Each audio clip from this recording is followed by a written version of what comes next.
Yan. So, eto guys, pundi na siya. Pundi na siya. Hindi na umiilaw. Ano to? Maliwanag pa naman eh. 11 watts. Ayan. 11 watts. So, mostly, karaniwang ginagawa ay tinatapon na. Diba? Kanina hindi ko nga lang naalala ko ngayon na lang ako mag-video para i-share. Pero ang ginawa ko, kasi ito sayang pa eh. Alam niyo yung LED bulb na to, LED light na to, composed of LED, lang din naman siya. Marami siyang isa lang naman ang yan. Isa lang naman ang pundi dyan, which is tinanggal ko na kanina, hindi ako nasa na nga ba yun, nahanap ko sa sahig, wala na. Yan, ilolocate nyo lang. Ilolocate nyo lang kung nasan yung mga parang mga yellow na squares na yan. Yan yung umiilaw eh. Ihahanapin nyo lang dyan kung alin ang may parang dot lang. Mapakaliit niyan. Dot na may parang siya. May parang blemish or may sunog. May parang black lang siyang dot na parang tuldok lang ng ballpen. Yan lang ang pundi dyan. Although, ang mga yan, connector siya eh. So, pag napundi, eventually, damay-damay na. Hindi na iilaw lahat. Parang sa Christmas light. Pag tinanggal nyo ang isang bumbilya, ang isang bulb, or napundi ang isa, at na-detach sa receptacle niya, wala na, damay-damay na. So, ilolocate nyo din kung alin lang dun ang nangitim. Although, madaling hanapin kasi nangingitim.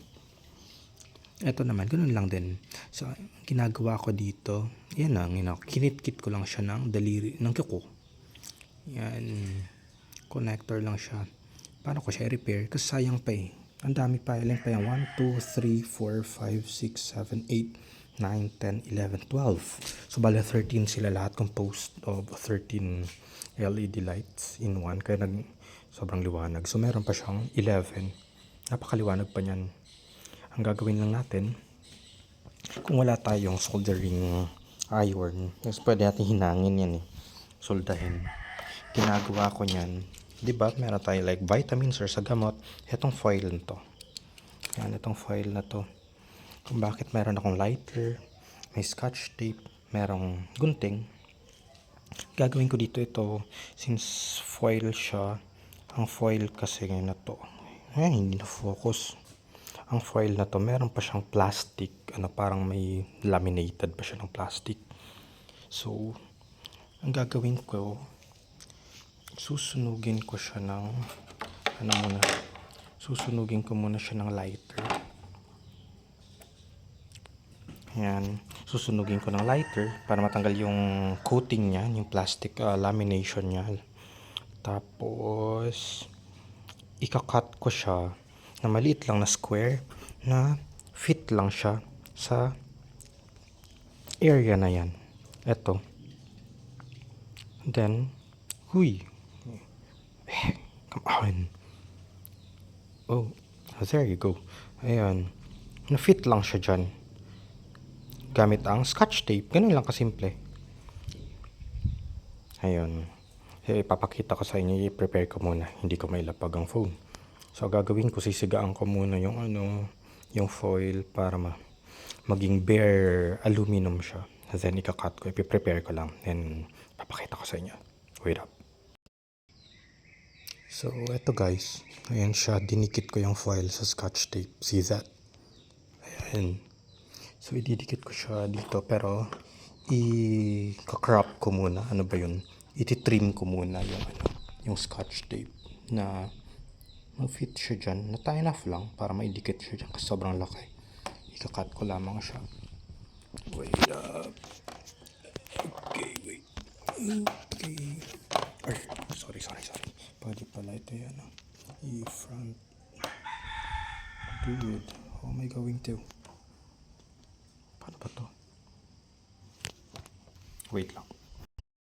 So, ayan na siya. Dinikit ko na siya. Kita ba? Ayan, makinang yung scotch tape. Wait, ayusin lamang natin yung hindi pa masyado. Ayan, ayusin ko masyado. Ayusin ko na dikit siya.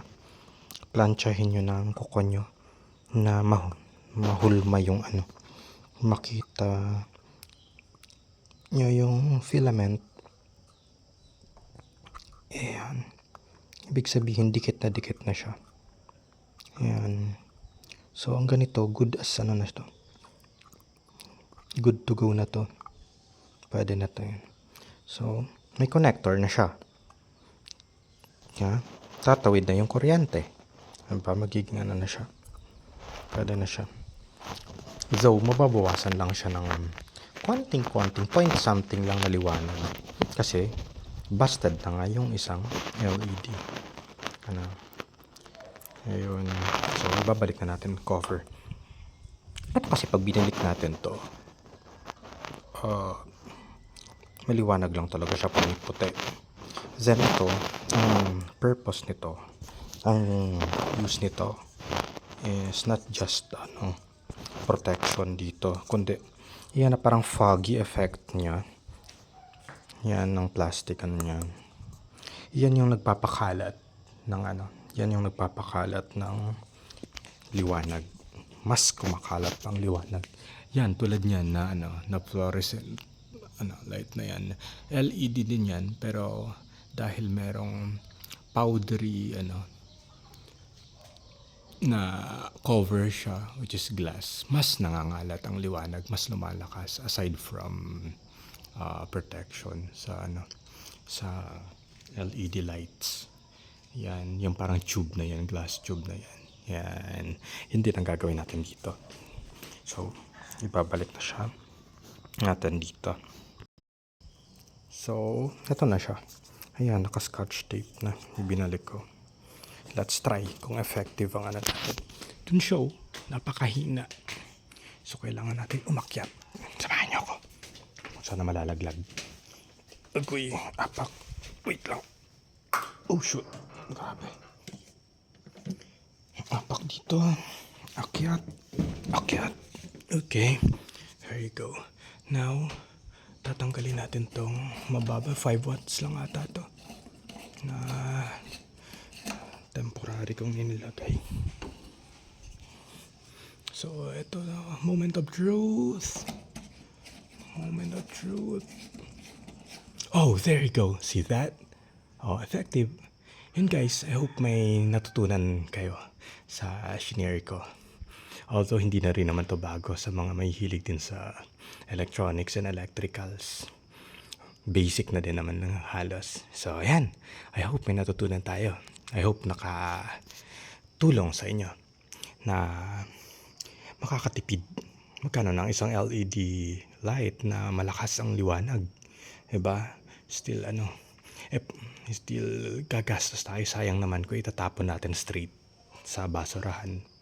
Then, paano kung alanganin sa oras na kailangan natin magpunta pa ng hardware kung gabi na, kung sarado na, ang dilim. So, napaka-basic lang. Hindi naman kailangan electrical tapes or any electrical tools. Yun lang, gunting, lighter, then foil ng vitamins or ng gamot.